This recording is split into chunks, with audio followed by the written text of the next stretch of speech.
Hello, welcome back to In the Garden. Today we're going to talk about fig trees, and joining me today is Jordan from Grange Co-op. So Jordan, if I'm thinking about planting one of these in my garden, or I want to welcome one of these to my home, what's one of the first things I should probably know? Totally. I think fig trees are an unappreciated fruit in this valley. Certainly pears and grapes are famous, and up north you get your cherries and your apples, and down south it's almonds. But even though these are often rated for a USDA 8 hardiness, with a little bit of TLC, they can even survive down to zone 5. And I've seen them weather some pretty tough winters up here. In front of you, I got a couple of varieties that are more common. You'll see things like Cadota, Brown Turkey, Black Mission. Again, reliable producers in this area.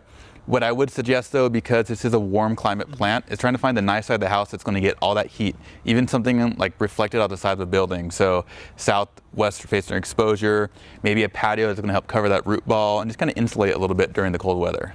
And I know you mentioned, as we were discussing the different trees, if someone has an issue, let's see, the leaves are turning yellow or a problem arises, what is some of the things we can do to fix that? Sure, like any of your fruit trees, especially ones that may have a heavy crop some years, you are going to want to fertilize them and supplement the nutrients that it's spent on that fruit.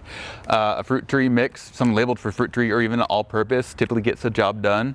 Bean tropicals, these are ficus, which some houseplant owners will recognize that genus name.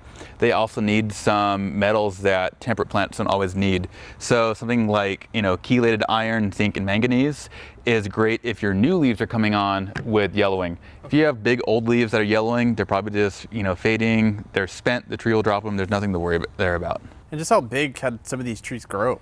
Well, they do want to be true trees. So if we were, way down south, yeah, a ficus is going to get 10, 20, 30 feet tall. Here, they typically get nipped back by the worst of the weather, which is still fine for the tree. So whereas the label may say, dozens of feet tall, expect a shrub that's going to get, 8, 10, maybe 12 feet wide.